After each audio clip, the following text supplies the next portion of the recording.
They fined me $1,000 for swimming in my own lake. A lake my family has owned for generations, a lake that kept me alive through the darkest years of my life. All because one woman with too much power decided my peace was a violation. What happens when an HOA president thinks she owns more than she does? Let me take you back to the day everything changed and show you how I turned her game against her. My name's Garrett, and for me, the lake was more than just water. It was a piece of my family's history, and after my wife Sarah passed away, it became my sanctuary. Every morning I'd sit on the old dock my grandfather built, sipping coffee from Sarah's chipped mug, watching mist curl off the surface like smoke from a campfire. The silence, the pines, the soft call of loons. It was the only place I could breathe again. Life here was simple.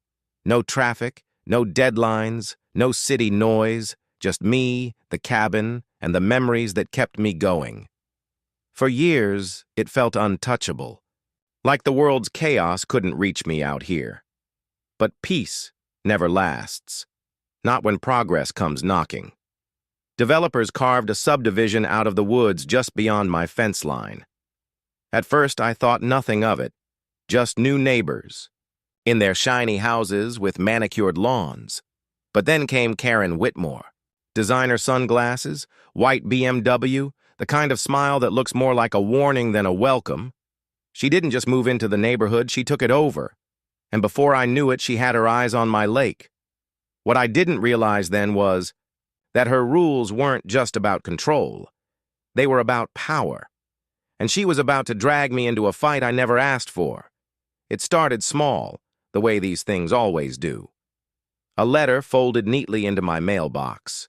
Crisp, HOA letterhead. Friendly. Reminder scrawled across the top. They called it a warning about unregulated recreational use of adjacent waters. I laughed when I read it. Adjacent?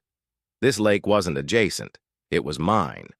My grandfather had deeded it into our family trust decades before the subdivision. Was even a thought, I ignored it. Figured it was a clerical mistake. But Karen Whitmore doesn't make mistakes. She makes moves. The next week, I was out at dusk, floating on the glassy surface with the trout nipping at flies and the pines reflecting like emerald spears in the water. That's when I heard it, the sharp wail of a siren tearing through the evening stillness. My stomach dropped.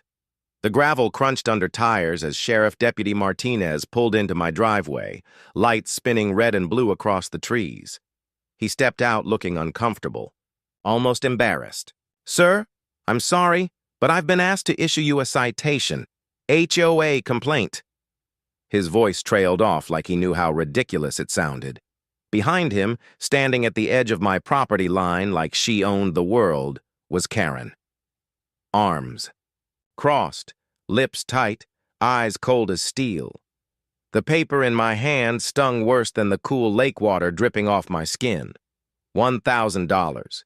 Unauthorized recreational water usage. I stared at the deputy. "This is my lake. My grandfather dug this dock before that HOA even existed." He shrugged, muttered something about being forced to follow procedure, and drove off. Karen lingered just long enough to smirk before clicking back to her BMW. That was the first shot fired. Over the next month, it became a campaign. Notices piled. Up claims that my dock was an unapproved structure, that my cabin exterior was a visual inconsistency with community standards. Each letter had another fine attached, each word coated with that artificial politeness that barely concealed her venom. I'd come home from town to find photos slipped under my door, grainy snapshots of me on the lake, me cutting firewood, even me sitting on the porch with my coffee. It felt less like neighborhood governance and more like surveillance, like I was living under a microscope I never signed up for. The worst part wasn't even the money. It was the intrusion. This lake had been my refuge from grief, my one corner of the world that still felt sacred. And suddenly it was being invaded by a woman who measured life in bylaws and fines. I tried reasoning with her once. Walked over while she was pruning her roses, the smell of her perfume thick in the air like cheap air freshener. "Karen, listen. This is private property. You can't regulate water that doesn't belong to the HOA. She turned, smile sharp, enough to cut glass. Garrett, rules are rules. If you don't like them, maybe you're not a good fit for this community. Community. As if I'd asked to be part of hers. The harassment escalated. One morning, I woke to the sound of hammering. A crew hired by the HOA was installing a sign at the edge of my lake. Restricted use, HOA members only. My blood boiled. I ripped the sign out of the ground and tossed it on her immaculate lawn. By sunset, I had 2 more violation letters in my mailbox. The fines climbed into the thousands. My quiet evenings turned into battles of principle, every notice a reminder that my sanctuary was under siege. Neighbors began whispering, some avoiding eye contact, others sneaking sympathetic nods when Karen wasn't watching. I lay awake at night staring at the ceiling beams of my cabin, Sarah's picture resting on the nightstand beside me. I whispered to her like I always did. They think they can take this from me, but I won't let them. What Karen didn't know was that before I retired, I'd spent 20 years as a municipal finance director. I knew the ins and outs of budgets, special assessments, and the cracks in the system most people never see. And if Karen wanted a war, she had just picked the wrong opponent. Because while she thought she was drowning me in fines, I was already planning how to make her feel the weight of her own rules, and it was going to cost her a lot more than $1,000. The breaking point came at the HOA's quarterly meeting. Karen had plastered notices across the neighborhood, calling it a special session to address what she called my pattern of noncompliance. I walked into that clubhouse with a folder so thick it could have doubled as a brick. Every fine, every bogus violation, every photo they'd shoved in my mailbox neatly documented. The room buzzed with whispers as I took my seat. Neighbors filled. The rows of plastic chairs, some eager for drama, others afraid to look my way. At the front, Karen presided like a queen on her throne, gavel in hand, pearls glinting under the fluorescent lights. She called the meeting to order with a smile that didn't reach her eyes. "Mr. Garrett," she began, her voice syrupy but sharp, "the board has serious concerns about your disregard for community standards. Effective immediately, your continued use of the lake will incur escalating fines until compliance is achieved."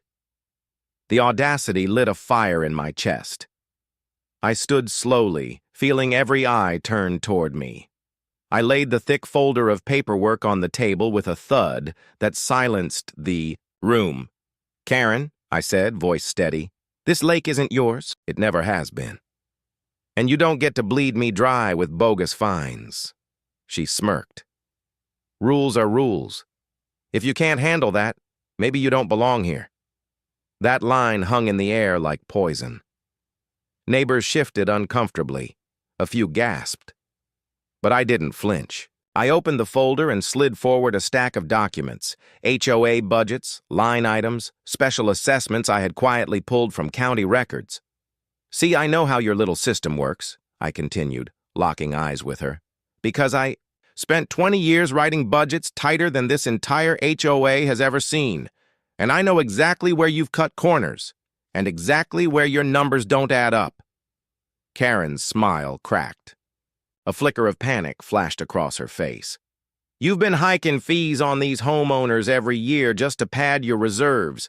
But what if they knew they didn't have to pay that much? What if they knew your bylaws allow for assessments to be adjusted? By vote?" The room erupted in murmurs.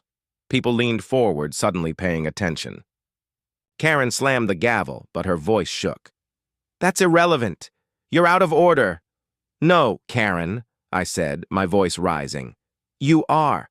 I pulled out the final document.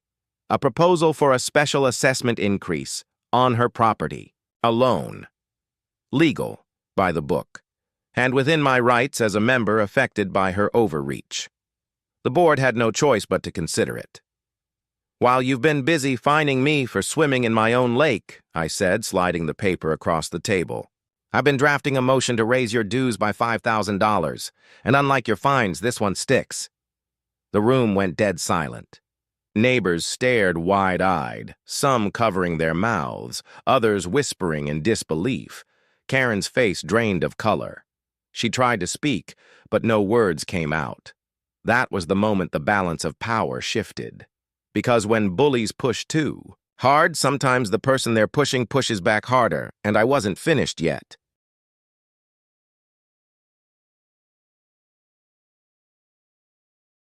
The fallout was immediate. Karen stormed out of the meeting, slamming the door so hard the blinds rattled. But the damage was done.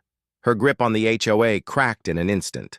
Within weeks, board members who'd once nodded along to her, every word began distancing themselves. Neighbors who'd been too afraid to speak finally found their voices. Petitions circulated. Votes were cast.